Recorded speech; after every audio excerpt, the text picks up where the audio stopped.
at the bottom of the tent. Hot, in, and then you walk in and you go in, you grab them.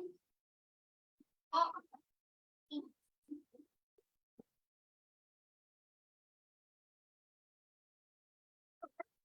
So how do you cope when you've had a really bad night's sleep or a really busy or bad day, poorly kids? I've got both of the boys home at the moment. It's half term over here in the UK, or it's down in Somerset anyway. And we had lots of lovely outings planned. George was supposed to be at nursery. And it was going to, it was going to be a busy week. It was going to be a tough week, but we were going to get through it. Unfortunately, I've now got a poorly George. We've been in A&E for the afternoon on Sunday. And it's just, I had about 2.5 hours sleep last night. It's been really, really difficult. The boys are currently playing quietly, which is why I'm doing this live now, so that hopefully I can get it in. But how do you cope with that? And then when the inevitable arguments start happening, when we're all there going, no, it's just absolute exhaustion and you just don't know what to do, and all you want to do is shout, and that shouting is the wrong thing. Most of you probably know that my eldest has got a neurodiverse diagnosis. It's quite complex, and we do, he starts shouting and you have to stay calm, and when you're tired, that is really difficult. It's also really difficult to stay calm and try and do multitasking. We all go through this. We have times where we're just covered in banana all the time, or anything like that, and just sometimes you just think enough's enough. I've had enough. I just want to go and get on with something else, or I just want 5 minutes to myself or a cup of coffee. And it is really, really difficult. And like this is not the ideal time to record a live, but I know there's not going to be an ideal time today. And it's just one of those things. Sometimes you just have to go with the flow a bit more. You have to find the most opportune moment, which is never going to be the perfect moment.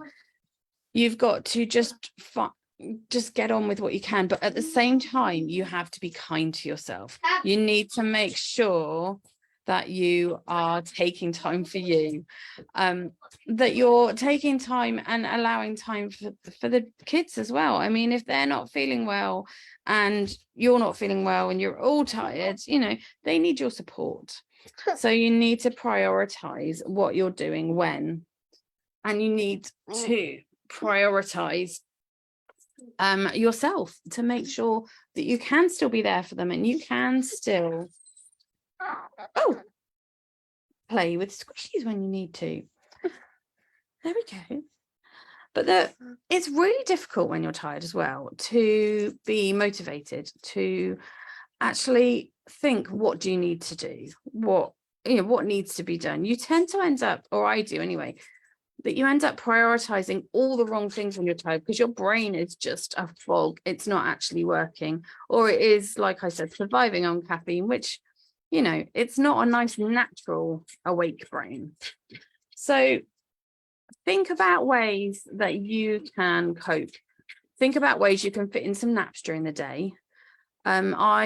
Yesterday George had a nap on me in the morning, so I made sure I had a sleep at the same time, which may sound really daft, but actually is the best thing to do. When they're little, we sleep when they sleep. We all learn that from our first. And if you're lucky enough to have a second, third, fourth, fifth, whatever it is, you learn very quickly to sleep when they sleep, or sleep whenever you can. And I've noticed, if I get the opportunity to sleep on a day like today, I seem to be able to sleep. And it is just little cat naps. They're not very long. So take those things and do the self-care. Prioritize, sit and have a look at your list that you've got for the day, and actually work out, what do you need to do, what has to be done today, and what can you leave, and just give yourself that chance so that you have got some motivation there to do what you need to do, but the list doesn't look overwhelming. because you really do need peace and quiet, which I'm not going to get today, and some sleep, and to be on a slightly better form. And quite honestly, when you've got them home and one of them's poorly or they're both poorly, it gets like this. It gets very noisy. It gets very chaotic. You just have to prioritize what's going to work for you for the day. If you want to learn a bit more about this, then comment below and I'll send you a link to register for my upcoming webinar next week on the Supermum's Guide to Efficiency. And there's loads in there about how you can help yourself when your day is not going to plan. Have a great day, everyone, and I will be back again soon. Bye.